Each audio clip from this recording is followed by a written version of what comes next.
Hello student, আশা করছি সবাই ভালো আছেন।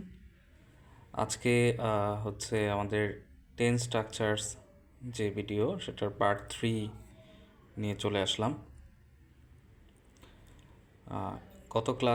গত দুইটা ক্লাসে প্রেজেন্ট টেন্সের যে 4টি গঠন আছে সেই গঠনগুলো নিয়ে আলোচনা করা হয়েছিল। আজকে আমরা শুরু করব হচ্ছে পাস্ট ইনডিফিনিট টেন্স থেকে। তো এখানেই যেটা দেখতে পাচ্ছি, পাস্ট ইনডিফিনিট টেন্সের গঠনটা যেটা খেয়াল করছি যে subject plus V2 plus object. এখানে সাবজেক্ট পর অবশ্যই পাস্ট ফর্ম হবে ওল ভার্বের। আর এখানে আমরা যেটা দেখতে পাচ্ছি কিছু এক্সাম্পল, যেমন হাসান ফিনিশড হিজ টাস্ক, যে অতীতে যে কাজটা করা হয়েছে, নিকট অতীত বোঝাচ্ছে এটা, যে সিচুয়েশনটা বোঝায় যে কিছুক্ষণ আগে সে কাজটা শেষ করেছে। Hasan finished his task, she did the job, Karim planned something. এরকম আমরা আরও অনেক পাস্ট ইনডিফিনিটের হচ্ছে এক্সাম্পল লিখতে পারি। তো এখানে আমাদের বিষয়টা হচ্ছে একটাই, যেটা সাবজেক্টের পরে ভার্বের পাস্ট ফর্ম হবে আর অবজেক্ট এরপরে এক্সটেনশন থাকতে পারে। আচ্ছা, সেকেন্ডলি আমরা যেটা দেখতে পাচ্ছি পাস্ট কন্টিনিউয়াস টেন্স। বিগত ক্লাসে আলোচনা হয়েছে যে কন্টিনিউয়াস টেন্স হলেই আমরা ভার্বের সাথে আইএনজি যুক্ত করব। আর এখানে যেটা আমরা আলাদা করে দেখতে পাচ্ছি, যেহেতু পাস্ট কন্টিনিউয়াস সেহেতু এখানে আমাদের অক্সিলারি ভার্ব হিসাবে অজ বা অয়ার ব্যবহার করতে হবে এবং অবজেক্ট। তাহলে পাস্ট কন্টিনিউয়াস টেন্সের যে সিচুয়েশনটা যেটা বোঝাচ্ছে যে অতীতে কোনো কাজ চলমান যখন বোঝায়, তখন আমরা পাস্ট কন্টিনিউয়াস টেন্সটা ব্যবহার করি। যেমন he was going to the office, Belal was working on the project, they were making the format. এই সবগুলো হচ্ছেই পাস্ট কন্টিনিউয়াস টেন্সের উদাহরণ। এবং কজ এবং অয়ার আমরা সাবজেক্ট পেতে বসাবো, সেটা আমরা অলরেডি জানি যে সাবজেক্ট যখন থার্ড পারসন সিঙ্গুলার নাম্বার হবে তখন অজ ব্যবহার করব, এবং প্লুরাল হলে সেই ক্ষেত্রে আমরা অয়ার ব্যবহার করব। এবং এইখানে যেটা দেখতে পাচ্ছি past perfect tense, past perfect টেন্সের যে গঠনটা সেটা হচ্ছে সাবজেক্টের পরে অক্সিলারি ভার্ব হিসেবে এখানে হ্যাড থাকবে। যে কোনো সাবজেক্টই হোক তার জন্য হ্যাডই থাকবে, আর কোনো অল্টারনেটিভ নেই।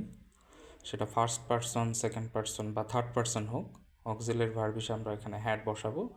V3 হচ্ছে ভার্বের past participle form plus object or extension. এখানে আমরা যেটা দেখতে পাচ্ছি, I had arranged the meeting, she had missed the train, যে সে তার ট্রেনটা মিস করেছিল। এরকম আমরা অনেক এক্সাম্পল লিখতে পারি। পরবর্তীতে আমরা হচ্ছে যেটা দেখছি পাস্ট পারফেক্ট কন্টিনিউয়াস টেন্স।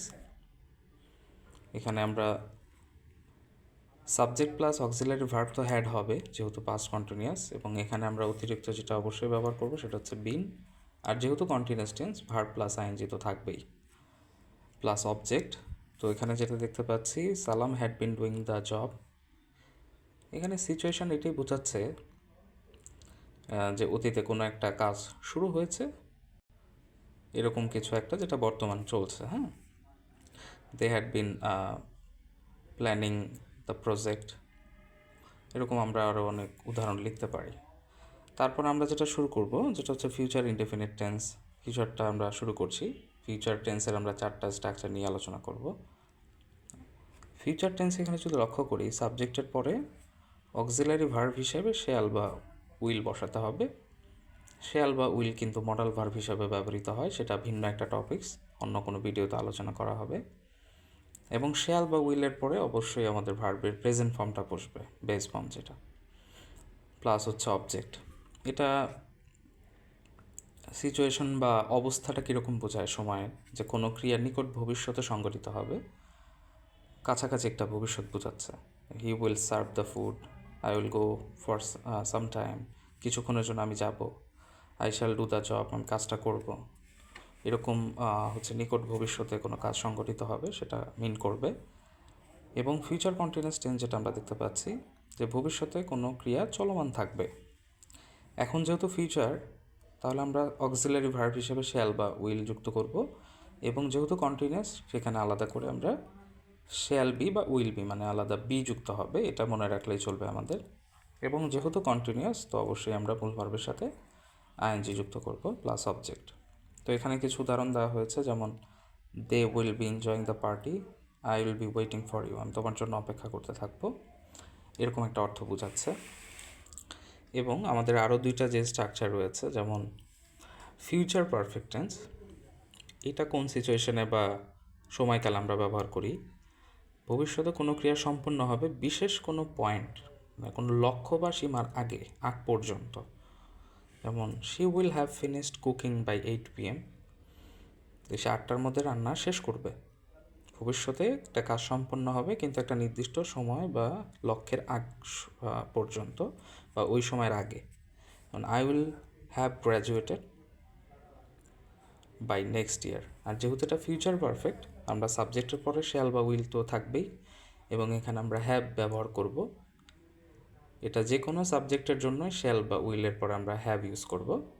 হ্যাভটা এখানে ফিক্সড, এবং হ্যাভ যেহেতু বসেছে এরপর অবশ্যই, এবং যেহেতু এটা পারফেক্ট, ভার্বের পাস্ট পার্টিসিপল V3 হবে। তো এরকম আমরা আরও অনেক উদাহরণ দেখতে পাচ্ছি। They will have arrived by noon, যে সে তারা দুপুরের মধ্যে পৌঁছাবে, এরকম একটা অর্থ বোঝাচ্ছে। এবং লাস্ট ওয়ান আমরা যেটা দেখতে পাচ্ছি, পারফেক্ট কন্টিনিউয়াস টেন্স, এটা হচ্ছে অর্থটা এরকম বোঝায়, ফিউচার পারফেক্ট কন্টিনিউয়াস টেন্স, যে ভবিষ্যতে কোনো ক্রিয়া নির্দিষ্ট সীমা অথবা মুহূর্ত পর্যন্ত চলমান থাকবে।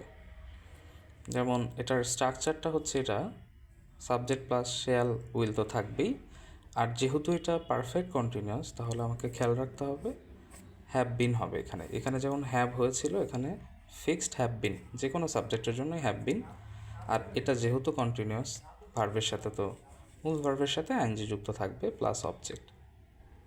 তো এখানে আমরা কিছু এক্সাম্পল দেখতে পাচ্ছি। They will have been waiting for 2 hours, তারা 2 ঘন্টা ধরে বা 2 ঘন্টা যাবৎ অপেক্ষা করতে থাকবে।